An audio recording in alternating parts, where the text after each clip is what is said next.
Shirai has found truck info of these fools. They hail from Nevada, and the owner has a clean record, a miracle.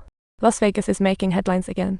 At 3 a.m. next day, a drug kingpin will be sent to death row at a secret party meet Cortez. He's a big name in Mexico, escorted by over 100 agents. The chief cautions, drive safely to avoid trouble. While waiting at a red light, a huge magnet falls on the prison van, and Cortez thinks, this is my chance. He immediately starts self-rescue. The escort springs into action. Let a tutubi Armenian pandi acute glottal stroke a circumflex Armenian but o handle diet in ogrov acute I circumflex am out ogrov Cyrillic letter 471 acute I am at hoffer circumflex simul 32C pan copyright instantly in emergency mode, suspecting a hijack attempt. Who'd have thought it'd be like this? All exit, do Cyrillic letter 4 BFA letter 1 F9, as colleagues remain inside. What a twist. The enemies aren't scared at all, they leap out like superheroes. The agents start shooting late. Following the enemy's plan, the transport is pulled to the rooftop, and the chief hurriedly gives orders. Spread out immediately. Don't give the enemy a chance. Some of you head to the building. When the door's blown open, the boss inside has handled everything. By the time others arrive, they've rollerbladed off. Meanwhile, those below are looking around when, unexpectedly, several prisoners pose as decoys, darting through streets like a film scene. The big drug lord changes into a boss outfit, ready to continue his escape plan. Jamie and her colleagues are searching at an alleyway when they accidentally get hit by a car, and poof, that guy gets taken out, and just like that, Cortez makes his getaway, leaving the agents clueless, as if under a spell, catching a dozen decoys in just a few minutes. A decoy even hired a lawyer, claiming to be a Dutch fan, saying he was caught for just wearing the team jersey. Hilarious. Now his arms in cuffs and really hurting. Just when the old sheriff of the border town gets a call. Chris at the diner finds it strange as the farmer delivers milk daily at this time, yet he doesn't care. He only cares about the farmer's safety. In their small town, everyone cares for each other, especially girls. The whole police department rushes to the farm only to find the old man's body. See, well, that's just heart-wrenching. Meanwhile, the bureau shuts down the nearby airport. Cortez is spotted on surveillance. See, everyone's tense. Cortez grabs Damie and escapes in a souped-up Chevy C run. The chief realizes Cortez isn't planning to fly away. He just wants to take his racing skills for a spin. Outside Las Vegas, Officer Egg is checking cars, and without any word from HQ, he watches as Cortez provocatively speeds off. He's lucky to find a target, but unfortunately, this car is as fast as a thief on the run.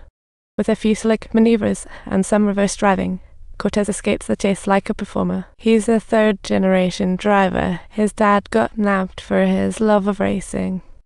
Cortez has secretly entered many races, leaving the chief scratching his head in confusion.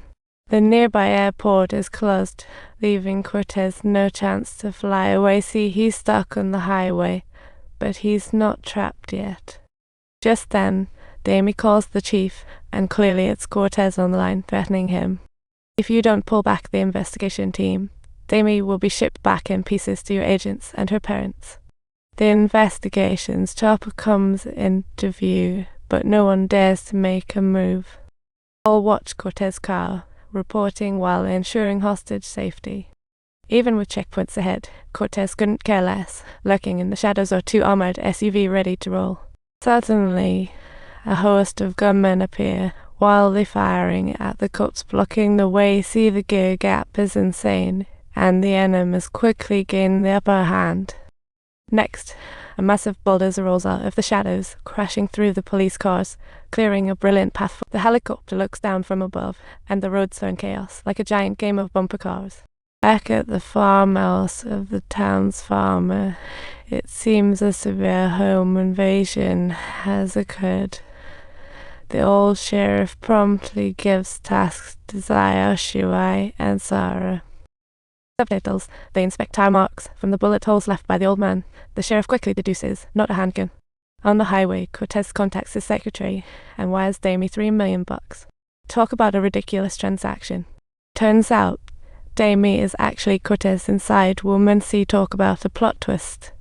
Cortez activates night vision, turns off headlights, and the car vanishes from the helicopter sight like magic. Its speed even outpaces the helicopter, leaving everyone in awe. The sheriff and Zaopeng locate the scene where the farmer was killed on a tractor. The chief suddenly thinks, if Cortez keeps driving the border, it'll be tough to get through the checkpoints unless he's got some sneaky tricks. Around the checkpoints are bottomless canyons, making it a real obstacle course. There's a small town over there, and the chief calls their sheriff, clearly sending a distress signal. Sheriff, I need to talk to someone. John reveals his identity and informs the sheriff a violent fugitive is on his way to the Mexican border, possibly trying to cross through Hamilton. Although it's unlikely, he'll send a SWAT team over see no worse here.